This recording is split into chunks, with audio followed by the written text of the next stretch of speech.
J'ai enregistré une intro nickel à peu près 30 fois en studio, à l'extérieur, et puis je réécoute et je me dis non, c'est trop lissé, il y a pas assez d'aspérité, c'est pas assez brut, c'est pas assez vivant, c'est pas assez vrai. Donc voilà, ça va être la nouvelle intro.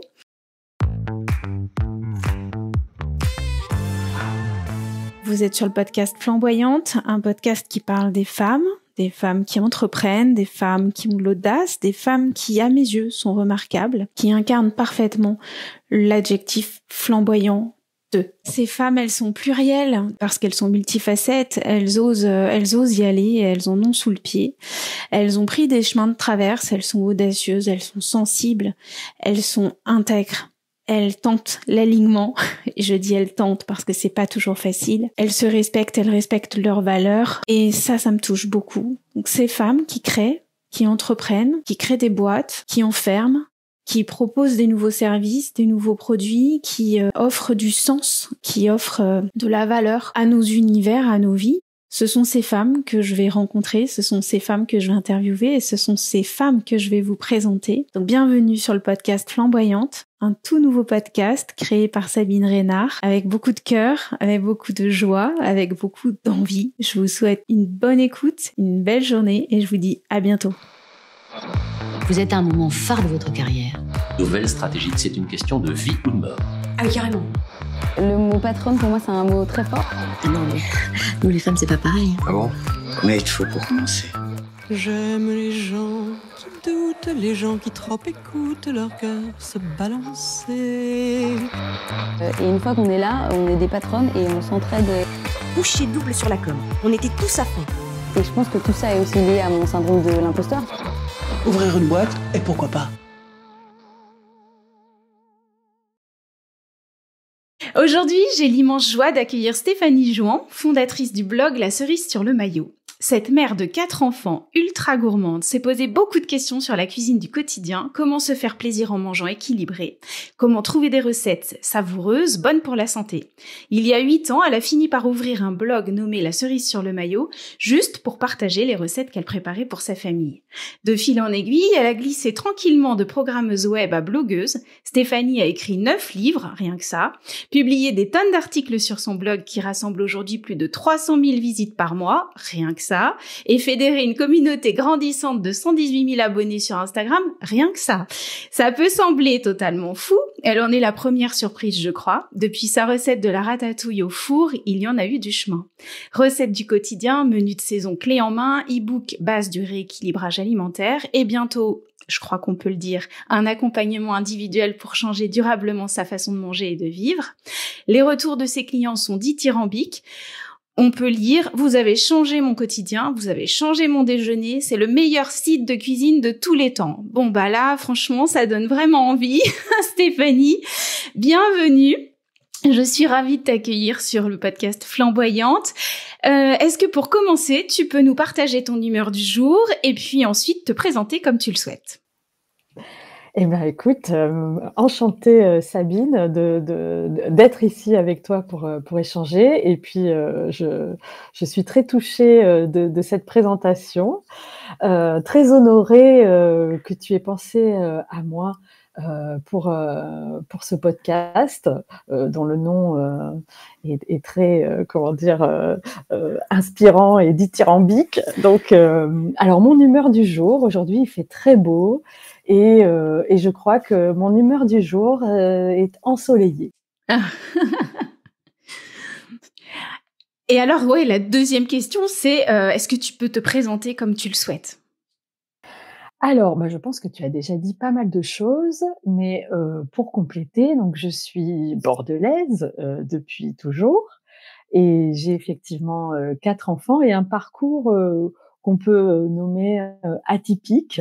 En tout cas, c'est comme ça qu'il est souvent perçu, dans le sens où j'ai fait des études littéraires. Hein, j'ai fait une licence en histoire et je me destinais a priori à être prof.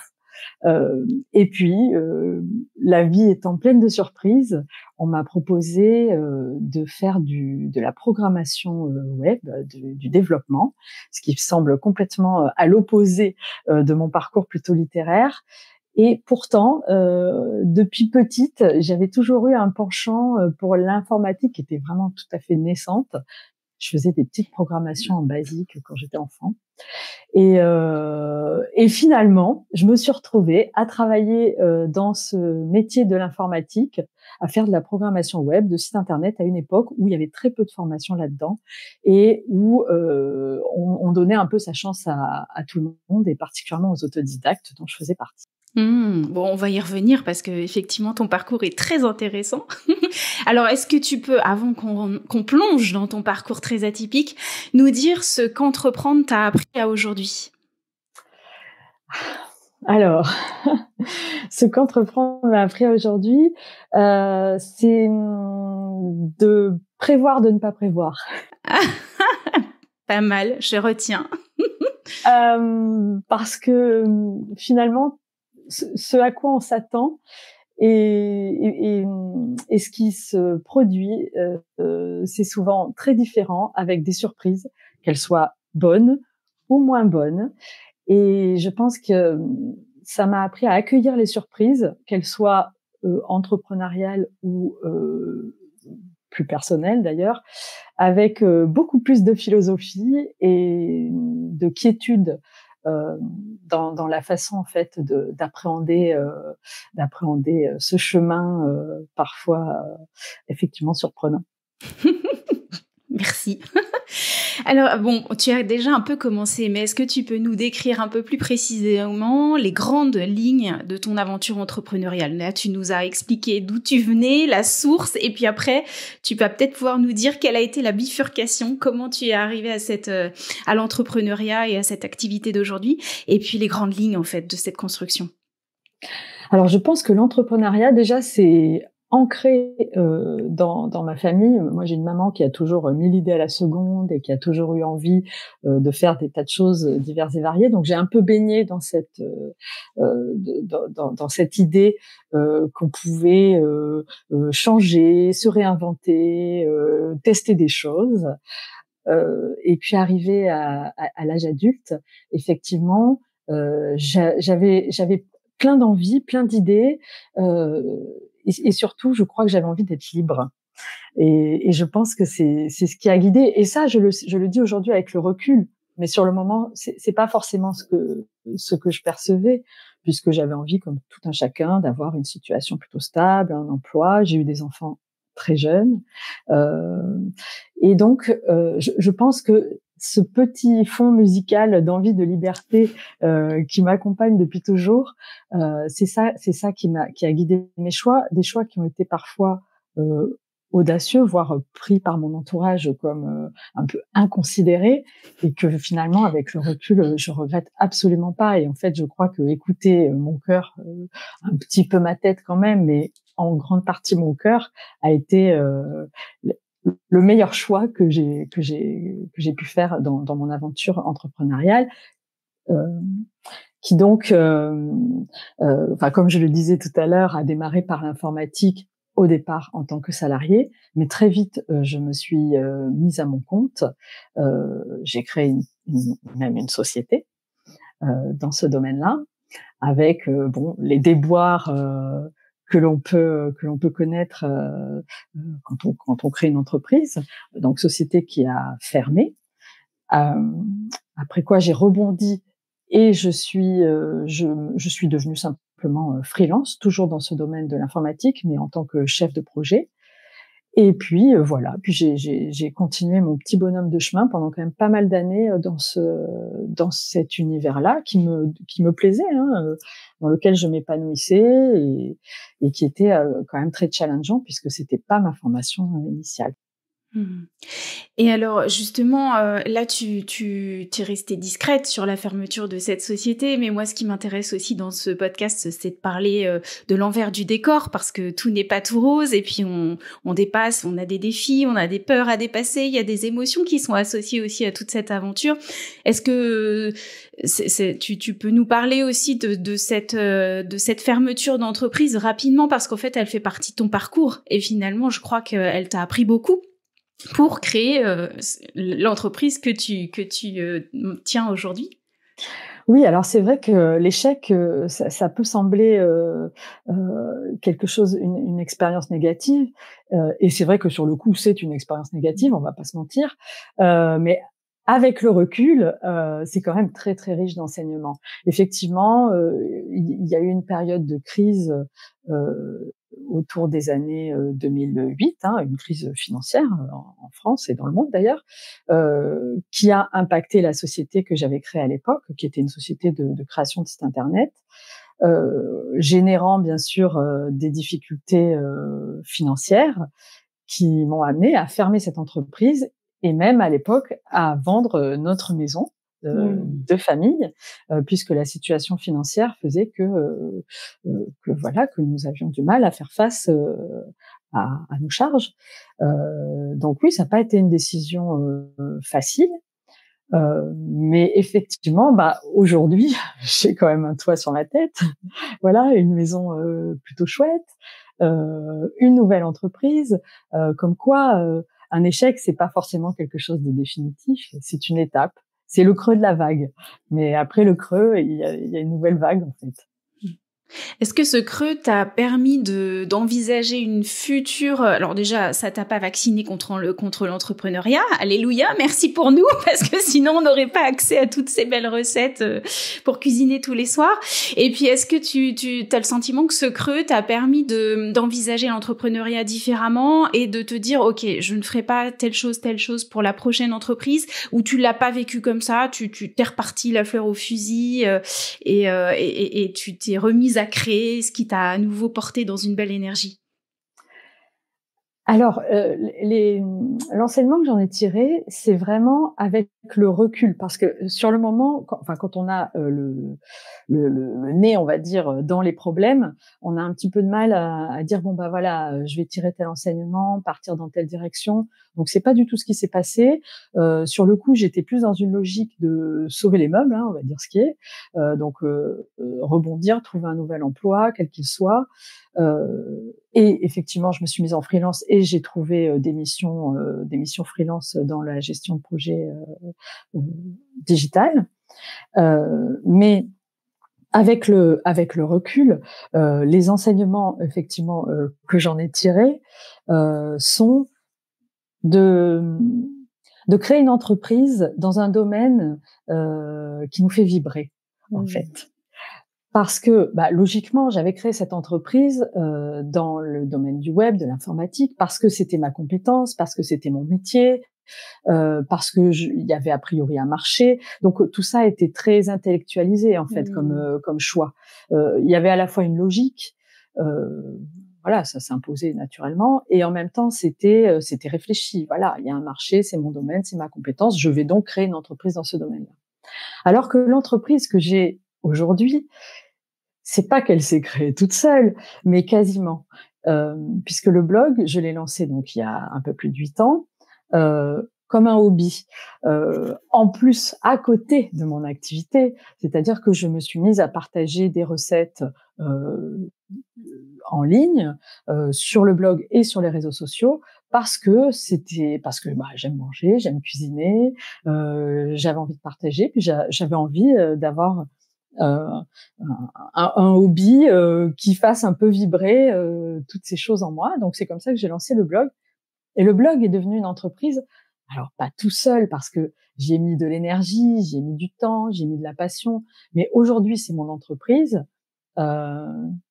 et je me lève chaque matin pour travailler avec bonheur, et ça c'est quand même assez rare, sans que j'y ai mis la moindre intention au départ en tout cas, économique, marketing ou autre. Et je crois que c'est peut-être ce qui a manqué à ma première entreprise. C'était quelque chose de très réfléchi, et du coup de trop réfléchi. Et sur un marché qui était déjà peut-être saturé, mais ça encore c'est pas forcément un problème, parce qu'à partir du moment où sur un marché saturé, parce que des blogs de cuisine, il y en a des dizaines de milliers, on arrive avec quelque chose, avec sa vision, ses propres inspirations. Je pense qu'il y a une place pour tous, mais je pense que j'avais trop intellectualisé et que là je l'ai fait beaucoup moins. Et c'est ce qui fait que la mayonnaise a pris. C'est hyper intéressant d'avoir ce retour sur le fait de suivre une envie, de suivre un élan. Et puis toi, c'était ta passion aussi, la cuisine. Tu t'es posé plein de questions sur tes propres pratiques. Et c'est ça, en fait, que tu avais envie de partager aux autres, j'imagine. Oui, alors d'abord, je l'ai fait de façon très égoïste. Parce que en fait, c'est un peu comme, enfin, tu vois, dans l'avion, on te dit d'abord de te mettre le masque à oxygène, et puis après tu t'occupes des autres. Ben, je crois que ça, il faudrait l'appliquer de façon plus générale, et c'est un petit peu ce que j'ai fait, puisque effectivement, donc j'ai commencé par faire un rééquilibrage alimentaire moi-même, puisque donc 4 enfants, bon, je l'ai fait initialement dans une démarche un peu de perte de poids, hein, pour être transparente. Et en fait, ce rééquilibrage alimentaire m'a semblé absolument épouvantable. Moi, j'avais toujours eu un très bon coup de fourchette. Enfin, chez moi, on a toujours bien mangé. C'était plutôt 2 parts de lasagne plutôt qu'une petite salade. Hein. Et donc, je me suis retrouvée. Donc, j'ai consulté un nutritionniste qui m'a mis au régime légumes vapeur, poisson blanc. Voilà. Donc, bon. Au bout d'une semaine, j'ai dit c'est pas possible, je vais pas tenir en fait. Je vais peut-être perdre du poids, mais je vais déprimer, ça va pas fonctionner. Et c'est comme ça que je me suis dit bon ok, donc tu aimes manger, tu aimes cuisiner, tu aimes les bons petits plats qui gratinent. Il doit y avoir un moyen quand même de faire ce rééquilibrage alimentaire un petit peu dans la joie en fait. Et c'est là que j'ai commencé à revisiter un peu mes recettes d'abord, puis les recettes un peu classiques, traditionnelles, puis finalement à créer carrément des recettes équilibrées, légères mais pas non plus light, hein, dans le sens régime du terme, mais quand même gourmandes et qui font envie. Et en fait, je me suis mis à cuisiner de plus en plus de cette façon-là. Ça me plaisait, je me régalais. Autour de moi, les personnes qui avaient l'occasion de goûter mes plats disaient mais c'est très bon, mais est-ce que tu peux m'envoyer la recette? Est-ce que tu peux et est-ce que tu peux me donner tes petits tips? Et c'est là que j'ai commencé à envoyer mes recettes d'abord par de très longs messages, des mails. J'ai commencé à les rédiger en PDF, et c'est comme ça que j'en suis venue à créer ce blog. Donc en fait, j'ai créé ce blog initialement dans une démarche qui était très personnelle, mais vraiment très personnelle. Et en fait, ce fil conducteur ne m'a jamais quitté.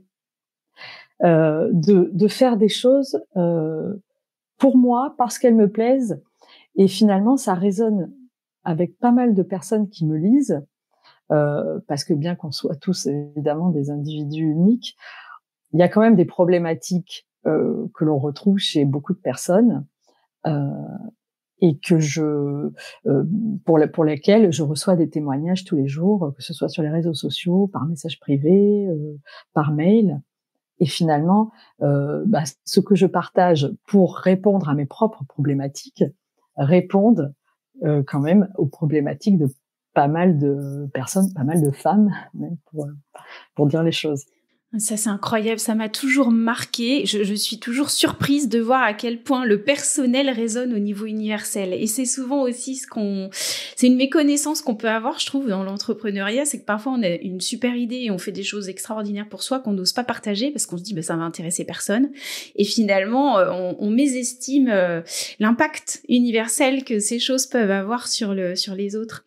Donc, c'est chouette. Bravo de t'être lancé comme ça. Et moi, ce que j'ai adoré, c'est quand je me suis inscrite à ton blog, donc alors il y a pas très longtemps, hein, on va être honnête, c'est tout frais. C'est ma naturopathe qui m'a recommandé ton site en me disant ça a changé mon confinement, ça a sauvé mon confinement, il faut absolument que tu ailles voir et essayer de faire une nouvelle recette chaque semaine. Donc quand je me suis inscrite, j'ai reçu un gentil mail hyper bien tourné, hyper bien écrit, et j'ai été sensible à la chaleur que j'ai ressentie dans tes mots. Et puis donc tu nous demandais pourquoi on s'inscrivait à ta news, ce qu'on venait chercher, etc. Donc moi j'ai dit je viens chercher des protéines, j'ai besoin de protéines, je veux renforcer les protéines dans mes repas. Et là, le lendemain, je reçois un message personnalisé, un message de ta part, quoi, comme si on se connaissait, dans lequel tu me réponds avec vraiment une gentillesse sagesse incroyable. Et là, ça m'a touchée parce que je me suis dit, ça y est, on a de l'humain, quoi. C'est pas, je suis pas sur un chat, j'ai pas une machine qui me répond. Et en fait, je trouve ça génial. Et c'est ça aussi, c'est grâce à ça d'ailleurs qu'on est en contact et que tu es sur ce podcast.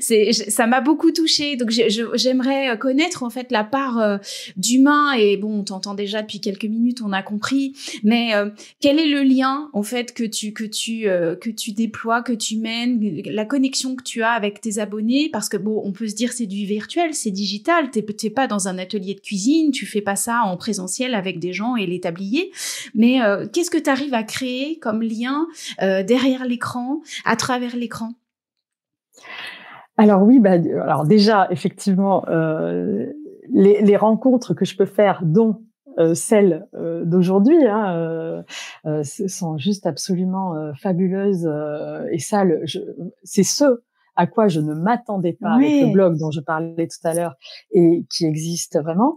Et cet échange que nous avons aujourd'hui, qui est effectivement permis par cette connexion que nous avons eue à travers le blog, j'ai comme ça eu fait des rencontres, eu des connexions avec des personnes, parce que moi, j'envisage pas ce nouveau métier, ce métier que j'exerce. J'ai encore du mal à l'appeler métier, c'est drôle, hein, sans qu'il y ait cette part d'humain, de parler comme ça derrière mon écran seul.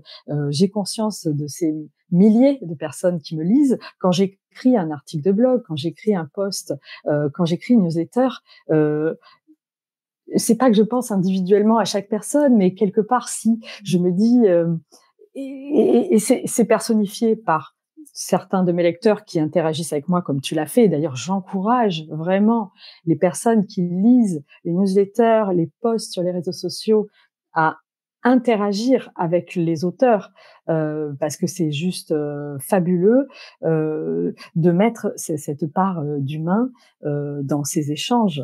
Moi, j'imagine pas ne pas avoir d'échange. Et effectivement, je mets un point d'honneur à répondre personnellement à toutes les personnes qui m'écrivent personnellement. C'est-à-dire qu'à partir du moment où toi, tu as pris le temps de m'écrire et de me faire part de ta problématique, et je reçois des messages, des petits messages tout simples pour me dire merci pour cette recette, je me suis régalée, j'en ai reçu un cette semaine qui m'a fait sourire, c'est voilà, j'ai préparé votre recette de ratatouille à ma belle-mère qui a reconnu qu'elle était meilleure que la sienne et qui est même partie avec sa petite portion, et moi ça me fait sourire vraiment. Il y a des messages qui me font sourire, des messages qui me font rire, des messages qui me donnent les larmes aux yeux, parce que je reçois aussi des témoignages de personnes qui sont dans des situations compliquées, qui ont des soucis de santé, qui sont des personnes aidantes auprès de proches qui ont eux-mêmes des soucis, ou qui sont qui sont seuls. Je reçois des messages, je ris, je souris, j'ai les larmes aux yeux. Enfin, on est vraiment dans l'humain. Alors, quand je reçois des messages comme ça, mais j'imagine même pas un instant de ne pas répondre. Et parfois, un vrai dialogue se noue. Il y a des personnes qui me suivent depuis des années.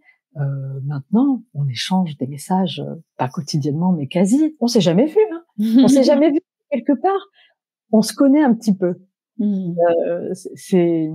Voilà, on s'échange des messages, on se donne des nouvelles, on interagit. Parfois, c'est une petite interaction rapide. Mais il y a quand même cette part d'humain qui existe derrière les écrans, et heureusement qu'elle existe. Oui, mais ça soulage, et surtout, finalement, tu entres dans nos cuisines, donc il y a une part d'intime dans tout ça. Tu entres dans nos cuisines, tu entres aussi dans nos assiettes, et c'est très personnel, la cuisine et l'assiette. Oui, c'est personnel, parce que c'est effectivement, c'est se nourrir, c'est nourrir nos proches, nos enfants, c'est partager. Pour moi, la cuisine, il y a vraiment une dimension du partage, du plaisir, un peu trop même, parce que du coup, mes enfants, ils envisagent pas de faire un repas jambon pâte. Je me suis parfois prise à mon propre piège. C'est le moment où on se retrouve, c'est le moment où on se retrouve en famille, ou en amoureux, ou même des fois avec soi-même, parce que c'est cuisiner pour les autres, mais c'est aussi cuisiner pour soi. C'est l'attention qu'on s'accorde, l'importance qu'on s'accorde. D'ailleurs, j'encourage mais vraiment énormément les personnes qui sont seules. Je reçois pas mal de messages en ce sens de personnes qui me disent je suis seule, j'ai du mal à cuisiner pour moi, ou j'ai été mère de famille nombreuse et maintenant que tout le monde a quitté le nid, j'ai du mal à trouver l'énergie ou la motivation à cuisiner pour moi. Alors j'entends, hein, je comprends vraiment cette problématique, et moi j'encourage vraiment les personnes à cuisiner pour elles. Parce que peut-être que pendant des années, elles n'ont pas pu faire de chou-fleur, par exemple, parce que ou de chou farci, ça c'est du vécu, parce que leur famille détestait ça. Et ben faites-vous des choux farcis. Et alors effectivement, les recettes parfois elles sont, enfin souvent moi je donne des recettes pour 4, c'est pour donner un repère. Faites-les pour 4 et puis vous congelez et puis vous serez bien contente de retrouver cette petite portion un soir où vous n'aurez pas l'énergie. Moi je dis, enfin, faites-vous du bien, et la cuisine c'est un moyen simple à la portée de tous, parce que enfin, moi mes recettes c'est pas des recettes de chef, hein, c'est vraiment, enfin, je suis pas cuisinière de formation, j'aime ça, il y a des loupés d'ailleurs, mais c'est un moyen simple, un moyen du quotidien de s'accorder de l'attention, de se faire du bien, vraiment physiquement, hein, biologiquement, de se faire du bien, et que n'importe qui peut faire chez lui. Donc pourquoi s'en priver? C'est vrai. Alors bon, là, tu me donnes la transition. Justement, on va repasser peut-être plus à ta marque, là. Si on devait te trouver un slogan, alors d'ailleurs, t'en as peut-être un, mais je le connais pas. Je me suis dit que ça pourrait être faire de son repas un moment de saine gourmandise. Et je me posais la question, comment tu as construit ta marque? Quel message tu voulais faire passer? Alors au début, il y avait pas de message, il y avait effectivement te faire plaisir à toi, mais peut-être qu'au fur et à mesure, quand même, tu as construit un message. Et aussi, la question, c'est pourquoi t'as choisi la cerise sur le maillot comme nom? Alors, ça fait beaucoup de questions en une, mais... Oui, mais elles se rejoignent. Alors, la question de la cerise sur le maillot. Effectivement, ça mérite peut-être explication, ça peut surprendre. En fait, moi, j'ai démarré cette démarche de rééquilibrage alimentaire pour perdre du poids. C'était le printemps, je voyais l'été arriver, et effectivement, j'avais quelques petits kilos en trop, et je me disais, oh là là, ce serait bien que je perde ces petits kilos avant l'été, les fameux 3 kilos avant le maillot. Bon, moi, c'était un petit peu plus que 3 à l'époque, mais enfin, les fameux, enfin, on a tous les magazines qui font leur une à cette période de l'année sur les kilos avant le maillot, etc. Donc, j'ai vraiment entrepris cette démarche de rééquilibrage alimentaire pour perdre du poids. Souvent, la plupart des personnes que je rencontre, hein, dans ce cadre-là, c'est la raison numéro 1. On va pas se mentir, c'est la raison numéro 1. Et puis en fait, non seulement je me suis aperçue qu'on pouvait se régaler autrement qu'à coup de double part de lasagne, mais qu'en plus, en plus de perdre du poids, parce que j'ai perdu effectivement mes petits kilos, je me sentais mieux, je me sentais plus en forme, je dormais mieux, j'avais plus d'énergie, et je me suis dit en fait, c'est la cerise sur le maillot. La cerise sur le maillot, c'est tous ces bienfaits qui viennent avec un rééquilibrage alimentaire. Et c'est comme ça qu'est né le nom. Et puis bon, parce que je cherchais un nom et que bon, j'aime bien les noms un peu, enfin j'aime bien mettre une petite touche d'humour, hein, dans mes partages, que ce soit mes articles de blog. C'est quand même un ton un peu léger, parce que ça me correspond, parce que je suis comme ça. Et c'est vrai qu'au début, quand j'ai testé ce nom, alors les hommes autour de moi étaient un peu dubitatifs sur ce nom, mais par contre j'ai eu un accueil assez enthousiaste côté féminin. Ah oui, c'est génial, j'aime beaucoup, c'est marrant, j'adore. Enfin, j'ai eu beaucoup de retours. Et puis je me suis lancée avec ce nom-là, puisque de toute façon c'est celui qui me faisait, qui me correspondait, à l'image que j'avais envie de mettre dans ce blog. Et comme je l'ai dit tout à l'heure, il n'y avait pas forcément d'objectif commercial en fait derrière, entrepreneurial vraiment au départ. Slogan, vas-y redis-moi le. Alors faire de son repas un moment de saine gourmandise. Alors oui, j'aime bien. Ouais, ça résume bien. Ça résume bien. Alors un slogan, oui, c'est ça, bien manger, se faire du bien, sans se prendre la tête. Enfin, ça résumerait un peu l'esprit. Alors, c'est pas vraiment un slogan. Je crois que je suis nulle en slogan. Je pense que c'est plus ta partie. Mais en gros, oui, ça résume bien. Et puis, voilà, comme je disais, moi, je suis pas chef. Mes recettes, elles sont simples. C'est vraiment à la portée de tous. J'essaie de faire en sorte de proposer des recettes avec des ingrédients qui sont faciles à trouver, qu'on a même souvent chez soi dans ses placards, parce que, en fait, ça a l'air comme ça, mais moi, la plupart de mes recettes, c'est des recettes du placard, des recettes du frigo. C'est voilà, j'ouvre mon frigo, j'ai 2 courgettes, j'ai un pot de pâte de curry entamée.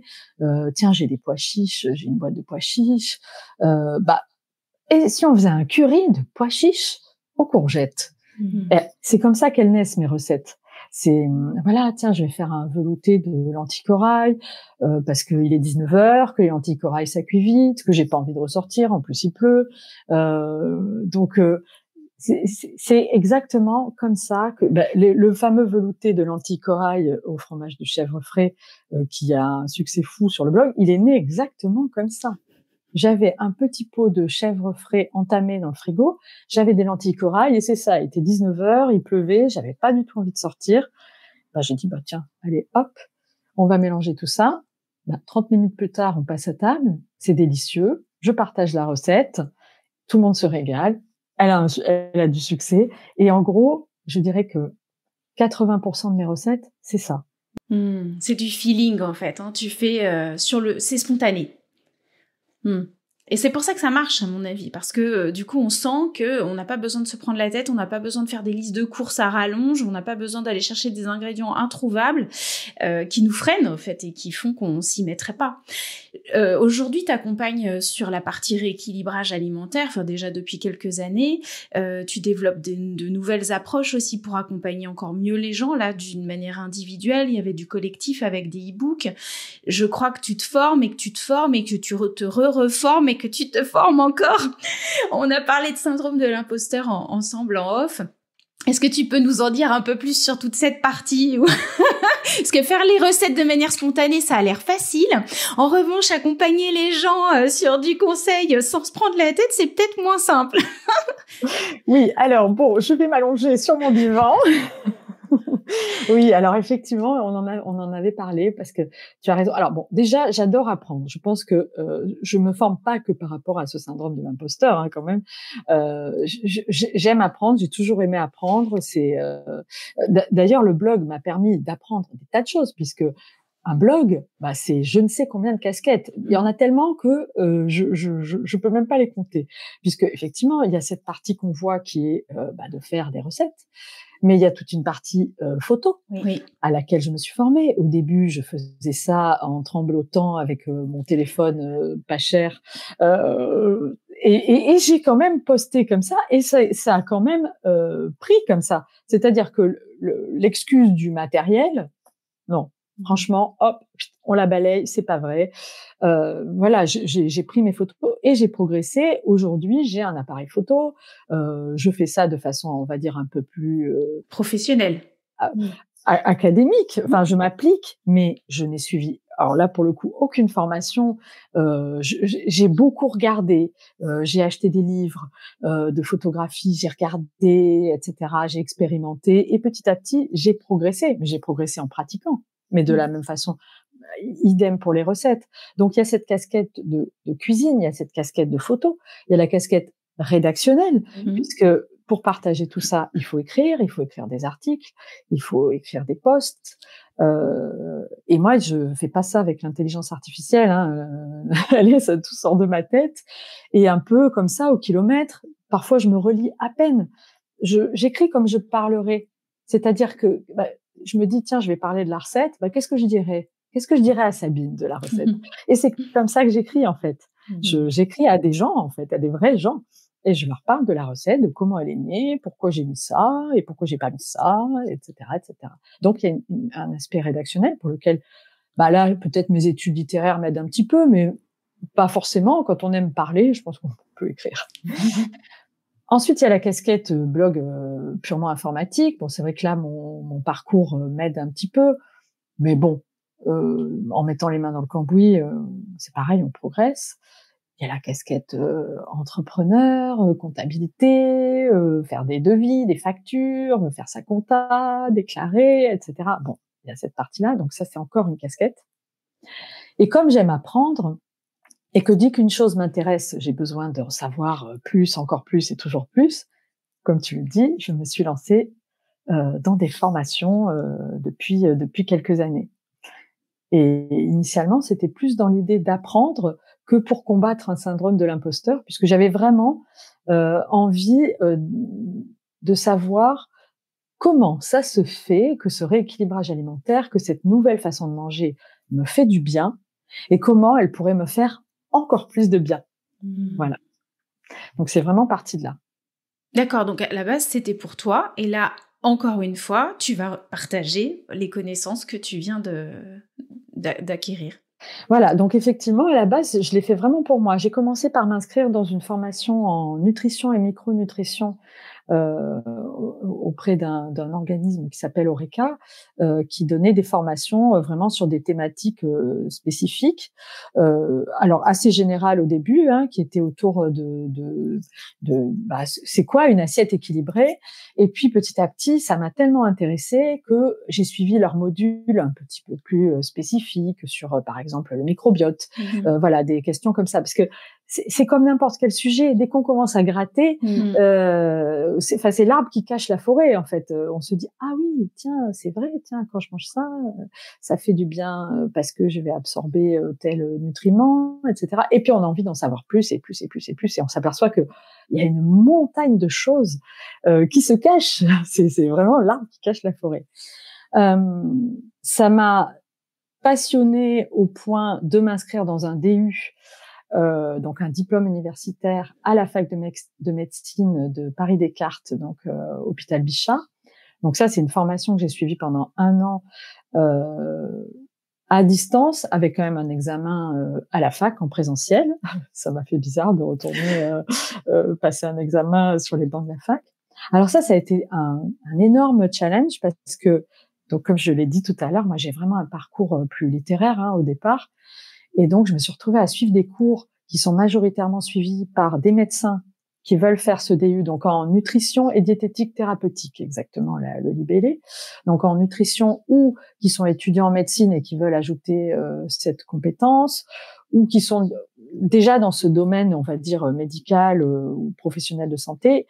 Et donc moi, vraiment, il y avait des cours voilà, sur la digestion, la lumière intestinale, etc., où franchement, je nageais complètement et j'étais obligée derrière d'aller approfondir en fait le sujet, puisque ces professeurs qui sont professeurs de médecine, ils vont pas rentrer dans certains détails qui sont considérés comme déjà acquis. Et donc, moi, j'avais besoin de revoir, de relire, de creuser, etc. Et j'ai eu ce DU.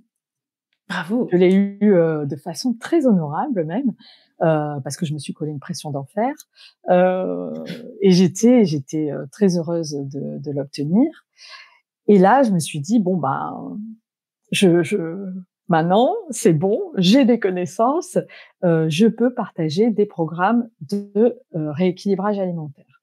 Et c'est là que j'ai lancé mes petits programmes collectifs, effectivement, dont tu parlais tout à l'heure. Et est-ce que ça te permet, toutes ces connaissances, de revoir les recettes que tu nous proposes d'une manière un peu différente ? Alors, oui et non. Oui, dans le sens où je vais parfois glisser dans l'intro de mes recettes qu'on va trouver tel ou tel nutriment. Effectivement, ça a quand même un peu orienté ma consommation de certains produits, certains que j'ai réduits et d'autres que j'ai augmentés. Un exemple tout bête, tu parlais des protéines tout à l'heure, mais effectivement, c'était peut-être quelque chose sur lequel je faisais pas assez attention. Alors moi, j'ai été végétarienne pendant 10 ans, et j'ai été végétarienne à une époque où personne n'était végétarien, ou très peu de personnes, on était des ovnis quand on était végétarien. Et c'est vrai que la question des protéines, c'est pas une question à laquelle on pense de prime abord. Maintenant, si, ça devient plus un sujet, on en entend davantage parler. Voilà, donc ça, j'ai fait davantage attention parce que très naturellement, j'ai une alimentation peu carnée, c'est-à-dire que je mange de la viande, du poisson, mais ça va pas être la majorité de mon alimentation.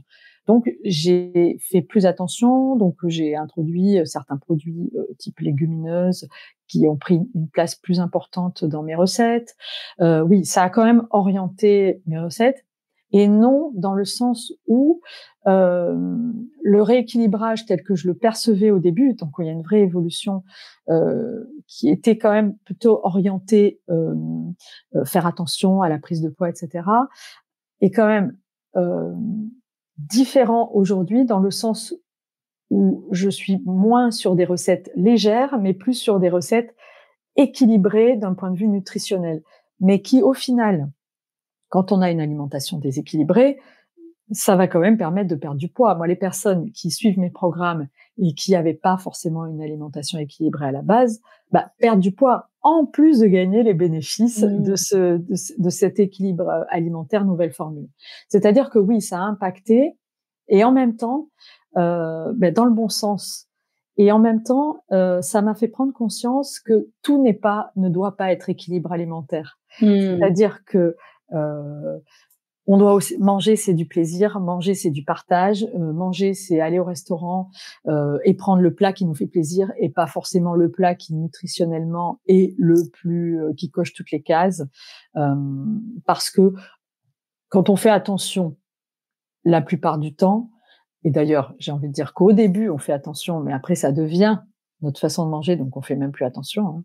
Moi, franchement, enfin, j'ai plus envie de la petite soupe dont je t'ai parlé tout à l'heure, ou du curry qui est très savoureux, plein d'épices, etc., que d'une assiette de pâtes carbonara. Au final, ça me fait plus envie aujourd'hui. Mais quand on fait attention la plupart du temps, c'est pas parce qu'au restaurant on va avoir pris la pâtisserie parce qu'elle nous faisait super envie en dessert, ou le plat qui était peut-être un peu riche, que ça va anéantir tous les efforts, enfin ces efforts que l'on peut faire. Mais j'aime pas tellement ce mot effort. Tout cet équilibre qu'on a réussi à mettre dans le reste de son alimentation. Ouais, c'est pas tout ou rien, quoi. Ça va pas s'effacer en 3 minutes ou en un plat.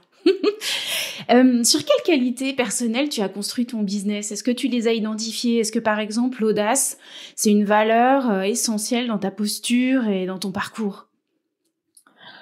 L'audace, peut-être pas, ou alors peut-être que c'est comme ça que ce serait perçu vu d'un œil extérieur, mais en tout cas moi c'est pas comme ça que je le vis, parce que moi tout se fait de façon tellement, pour moi l'audace, il y a quelque chose d'assez impactant, d'assez ça claque l'audace. Enfin je sais pas comment résumer, alors que moi tout coule un peu de source et tout se fait quand même beaucoup dans l'intuition.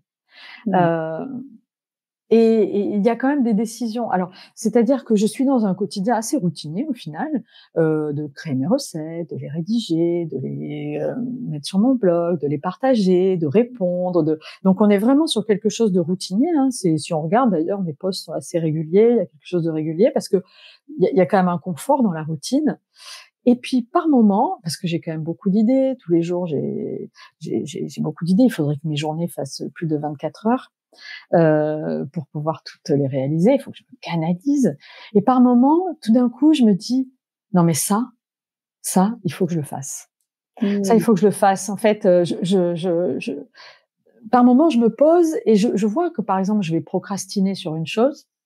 Donc je procrastine, j'ai pas envie, je repousse, je vais préférer aller étendre une machine plutôt que de le faire. Là, quand on en est rendu à préférer étendre une machine plutôt que faire la chose qu'on est censé faire professionnellement, je me dis ok, ça c'est que t'as plus envie de le faire. Donc soit tu l'arrêtes, soit tu le fais différemment, soit tu le délègues, bref. Mais ça c'est pas bon. Par contre, tout ce à quoi tu penses tous les jours, tu te dis tiens, ça faudrait que je le fasse, ça tiens, je pourrais le faire comme ça, et oh là là, il pourrait y avoir ça. C'est vraiment de l'intuition, et de se dire, et puis aussi savoir faire un peu d'introspection et se dire ok, donc en fait c'est ça que j'ai envie de faire. C'est ça que j'ai envie de faire, donc je vais le faire. C'est comme ça que j'ai lancé mes programmes. Ça m'a pris d'un coup. J'y pensais depuis quelque temps. J'avais en plus ce bagage qui était venu un peu, on va dire, chasser ce syndrome de l'imposteur qu'on a un peu toutes, hein, quand même. Hein. Enfin, souvent. C'est vrai. Et c'est comme ça qu'un matin, j'ai dit, eh ben, je le fais. Et aussi simple que ça. Eh ben, je le fais. Donc voilà, tiens, autre casquette. Je me suis mis sur Canva et puis j'ai créé la maquette de mes e-books. J'ai rajouté les recettes, j'ai fait les recettes. Voilà. Est arrivé par contre l'écueil de partie marketing, on va dire plus commerciale, qui là pour moi reste quand même quelque chose d'assez problématique. Parce que là, pour le coup, j'y connais rien et j'ai pas d'appétence pour ces sujets. Donc, je fais un peu au petit bonheur la chance, que ce soit déterminé. Les prix, tout le monde me dit, mais oh là là, mais par rapport au volume de choses qu'il y a dans tes programmes, mais c'est tellement pas cher. Mais en même temps, je me dis, bah oui, mais bon, moi, mon idée, c'est que c'est accessible. Exactement, que le plus grand nombre puisse y avoir accès. Donc si je mets ça à un prix fou, ça va à l'encontre de certaines de mes valeurs aussi que j'ai par ailleurs en fait. Tu rendras moins service, ce sera pas collectif, tu pourras pas partager au plus grand nombre. D'ailleurs sur le blog aujourd'hui, il y a plus de 1000 recettes en accès gratuit. Libre. Voilà, il y a des menus, il y a des conseils nutritionnels, c'est-à-dire que on va dire que 90% de mon activité, de mon travail, je le livre gratuitement. Mais ouais, t'es hyper généreuse. Mais justement, je voulais parler, moi, finance et ambition, parce que, évidemment, on se demande toujours quel est le modèle économique d'une entreprise comme la tienne. Donc, on peut y passer quelques minutes si tu veux bien.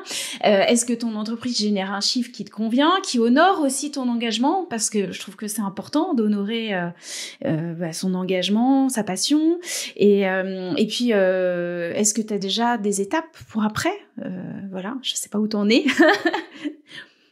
Alors, aujourd'hui, j'en vis, parce qu'effectivement, ça s'est fait de façon très glissante. Hein. J'avais cette activité de chef de projet et petit à petit, donc le blog a pris un petit peu plus de place. Donc, j'étais freelance. Donc, c'est quand même assez confortable dans le sens où petit à petit, j'ai refusé des missions, j'ai gardé certains clients, j'ai réduit le volume horaire avec des clients. En fait, ça s'est fait de façon très glissante. Et un jour, je me suis aperçue que ce blog était rentable. Alors, quel est le modèle économique du blog? Aujourd'hui, j'ai 3 sources de revenus. L'une d'elles, alors la plus grande source de revenus, ce sont les contenus, les programmes. Voilà. Donc, mais ça, c'est la plus récente. Une autre source de revenus, c'est la publicité qu'il y a sur le blog. Alors oui, effectivement, alors ça c'est pareil, j'ai eu beaucoup de mal à mettre de la publicité pendant longtemps, tout était gratuit, mais un blog ça coûte de l'argent. Il y a l'hébergement, les prestataires qui m'arrivent de payer quand ça dépasse mes compétences techniques, hein, voilà, un développeur, une personne webmaster pour par exemple mettre en place ma boutique en ligne, le matériel, j'ai un appareil photo, j'ai des fonds photos, voilà, j'ai du matériel pour faire les photos, tous les ingrédients, le matériel, voilà, que j'achète pour cuisiner aussi. Donc en fait, un blog c'est un coût. Et là, j'ai même pas encore abordé le temps passé, parce que le temps passé, forcément, c'est du travail. Et donc, un jour, j'ai sauté le pas de mettre de la publicité sur le blog. Et cette publicité, aujourd'hui, génère un chiffre qui me permet, en tout cas, de couvrir une partie qui me permet de couvrir ses frais et de générer un petit revenu. C'est pas fou, mais c'est pas négligeable non plus. À ça, s'ajoutent les partenariats avec les marques. Donc, je réalise des recettes pour certaines marques. Alors, que ce soit des recettes que je vais partager sur mon blog ou sur les réseaux sociaux, ou en marque blanche, notamment pour Kenwood, la marque de robots, avec qui j'ai réalisé plusieurs livres que l'on trouve, par exemple, dans les cartons des robots. Voilà, j'ai réalisé des recettes pour eux, ou des marques alimentaires ou de matériel culinaire. Mais ça, c'est une petite partie de mes revenus, assez négligeable au final. Et ça, c'est une volonté parce que je choisis. Disons que je privilégie des marques des produits que j'aurais naturellement, réellement consommés ou que même déjà pour la plupart je consommais auparavant. Soit parce que voilà, la démarche est locale, engagée, les produits me plaisent, j'aime ces produits, voilà. Et je refuse pas mal de collaborations. Voilà, je suis très souvent sollicitée pour des collaborations. Alors je sais que c'est un luxe. Après voilà, chacun a le modèle économique qu'il a. C'est pas, c'est vraiment. Je ne dis pas que c'est ça qu'il faut faire. Moi, j'ai choisi ça. Voilà, je fais peu de collabs, mais celles que je fais, c'est du plaisir. Ce sont des personnes avec qui je collabore depuis parfois des années et ça se passe très très bien. On s'entend très bien parce qu'il y a toujours cette dimension humaine. Oui. Pour moi, est quand même très très importante. Il y a également les livres, puisque donc comme tu le disais tout à l'heure, j'ai publié 9 livres qui sont disponibles en librairie ou effectivement en produits associés au robot. Et puis donc ces fameux programmes. Donc voilà le modèle économique. Et je crois que c'est très important d'ailleurs de pas mettre tous ses œufs dans le même panier et d'avoir plusieurs sources de revenus parce que certaines sont plus fluctuantes que d'autres. Voilà, la publicité par exemple c'est très fluctuant. Les marques c'est pareil. Enfin tout est fluctuant et donc les uns viennent parfois compenser les autres. Donc ça me semble pas mal de diversifier ces sources de revenus. Pour équilibrer. Oui, pour équilibrer. Oui. Et pour dormir sur ses 2 oreilles. Oui, c'est ça aussi. C'est ça que l'échec de la première entreprise oui m'a appris. Oui, tout à fait. C'est la diversification, la pluralité, et puis toi, tu te fais plaisir aussi dans toutes ces activités. Alors, on est quasiment à la fin de notre entretien parce que ça fait déjà longtemps qu'on se parle, c'est un vrai plaisir. Est-ce que tu peux nous partager tes meilleurs tips pour développer son entreprise tout en se sentant à sa place et épanoui, parce qu'on a bien senti que toi, tu te forçais à rien. On a bien senti aussi dans les partenariats et même par rapport à tes sources de revenus que c'était très important pour toi d'être en accord avec tes valeurs, et merci de le dire si simplement aujourd'hui ici. Donc voilà, qu'est-ce que tu pourrais recommander à quelqu'un qui se lance ou à quelqu'un qui a envie de se lancer dans l'entrepreneuriat pour développer son entreprise? Alors déjà, je pense qu'il faut faire les choses par passion, donc se lancer dans l'entrepreneuriat de quelque chose qu'on aime, et même si on n'y connaît rien, parce que tout s'apprend vraiment. Regardez mes premières photos et regardez mes dernières photos, vous verrez, tout s'apprend. Donc se lancer dans quelque chose qui nous passionne, qui nous anime, parce que je pense que le premier moteur, c'est effectivement de se lever chaque matin avec le bonheur, le plaisir, l'envie d'exercer son activité. Voilà, moi il faut carrément que je me fasse violence parfois le soir en me disant oh là quand même là faut que je m'arrête là, parce que et ça sera un moteur qui est totalement inépuisable. S'entourer de personnes qui sont aussi dans l'entrepreneuriat et qui vont peut-être savoir nous comprendre, nous écouter, parce que on peut avoir autour de soi. Enfin, moi, par exemple, on m'a proposé des postes salariés qui étaient comme ça sur le papier, qui avaient l'air super. Et autour de moi, certaines personnes m'ont dit oh là là, mais t'es sûre de pas accepter ce poste pour te consacrer à ton blog et tout. Ça peut faire douter, vraiment, ça peut faire douter. Alors que quand on a autour de soi quand même, donc peut-être rejoindre un réseau si on ne connaît pas personnellement des entrepreneurs, rejoindre un réseau ou échanger même sur les réseaux sociaux. Moi, j'échange beaucoup avec mes collègues blogueuses culinaires. On se soutient, on se donne des petits conseils. Voilà, ne pas rester seul, savoir s'entourer, que ce soit virtuellement, amicalement ou professionnellement. Voilà. Et puis écouter son intuition, écouter son intuition, faire les choses qu'on aime, comme on les aime. Y mettre quand même un brin de réflexion, ça c'est sûr, et d'anticipation. Mais je crois que à partir du moment où on a ce moteur de la passion, de l'intuition, et qu'on est entouré, enfin, ce serait mes conseils. Et puis se former. Alors pensez à utiliser, parce qu'on a tous soit un CPF qui dort, soit parce qu'on est freelance, on cotise à un organisme. Voilà. Moi, dès que j'ai 3 sous sur ces comptes-là, je saute dessus. Je me forme en permanence. Là, j'ai encore suivi une formation l'année dernière auprès de l'école du docteur Yann Rougier pour justement me préparer à faire de l'accompagnement individuel, parce qu'avoir des connaissances, c'est une chose. Savoir accompagner des personnes individuellement avec une méthodologie, c'était on va dire, ce qui me manquait pour proposer ces accompagnements individuels. Donc, j'ai fini cette formation en juin. C'est ce qui va me permettre de lancer ça. Donc, vraiment se former et utiliser ces fonds. C'est quand même dommage de les laisser perdre. Pour moi, c'est vraiment jeter de l'argent par les fenêtres. Mais vraiment, quand je vois des personnes qui ont 2000 € sur leur CPF et qui en font rien, je me dis, mais forme-toi, mais à n'importe quoi. Et en plus, ça permet de faire des rencontres. Moi, à chaque fois que j'ai suivi des formations, j'ai rencontré des personnes.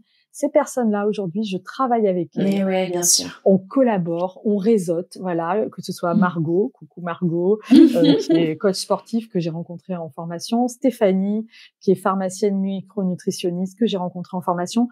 On s'est trouvé une complémentarité. Et donc, nous collaborons maintenant sur les programmes, et ça, c'est hyper enrichissant. Ça permet à la fois d'apprendre des choses et de rencontrer des gens. Mais oui, c'est bingo. Alors, on peut évidemment retrouver ton blog à La Cerise sur le Maillot. On peut te suivre sur Instagram, sur Facebook aussi, je crois. Oui, sur Facebook, sur Pinterest, s'inscrire aussi à ma newsletter. Ouais. Alors Stéphanie, merci infiniment d'avoir joué le jeu de ce podcast aujourd'hui et de nous avoir partagé avec beaucoup de simplicité ta manière d'entreprendre, ta manière aussi d'écouter ton cœur et de suivre ton intuition, tes feelings. Effectivement, ton parcours a l'air hyper doux maintenant et c'est hyper inspirant, donc merci infiniment. Écoute, merci beaucoup Sabine d'avoir pensé à moi et de m'avoir invitée. J'ai beaucoup apprécié ce moment d'échange que nous avons eu toutes les deux. Et puis moi, je voulais te dire que je trouve ton parcours extrêmement inspirant. J'invite toutes les personnes qui nous écoutent à aller s'intéresser à ton parcours que je trouve flamboyant. Ah. Merci beaucoup et que tout le monde puisse aller lire et s'inspirer de tes recettes. Et tu sais quoi, j'avais envie d'une version audio moi de tes recettes parce que j'aimerais bien que tu me parles quand je suis dans ma cuisine et que j'ai pas besoin de suivre sur l'écran ou de m'imprimer la recette. Je sais pas, c'était une idée que j'ai eue hier de me dire tiens, j'aimerais qu'on me dicte toutes les étapes que j'ai à suivre pour faire ces recettes. Écoute, je note l'idée. Voilà, peut-être un axe de développement pour La Cerise sur le Maillot. Voilà, je glisse ça ici. En tout cas, merci infiniment. Merci aussi pour les 2 personnes que tu m'avais recommandées en off, que je vais contacter de ce pas pour les inviter sur le podcast. Et puis, je te souhaite vraiment beaucoup de belles créations et puis beaucoup de belles rencontres aussi dans tes accompagnements individuels que tu vas démarrer bientôt. Merci beaucoup Sabine. À bientôt. À très bientôt. Au revoir. Au revoir.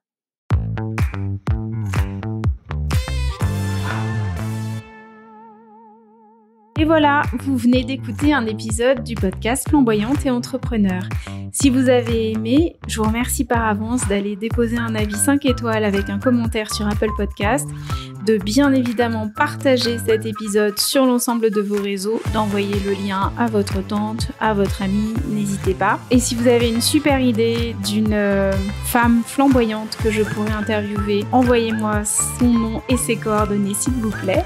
Cet épisode a été réalisé et créé par Sabine Reynard. Le montage a été fait par Karina Michel et je remercie très sincèrement Laure Brignone pour ses conseils techniques. Si vous souhaitez me joindre, si vous avez vous-même envie de vous lancer dans l'entrepreneuriat, si vous souhaitez recevoir des conseils à propos de votre positionnement, de votre posture, de l'identité de votre marque, de comment créer vos offres, de comment révéler votre univers de marque et votre identité en vous rendant visible et accessible, n'hésitez pas à me rejoindre au www.sabinereynard.com et puis vous pouvez me joindre sur toutes les plateformes d'ici là. Je vous dis à très bientôt. Rendez-vous le mardi toutes les 2 semaines à 7h pour un nouvel épisode.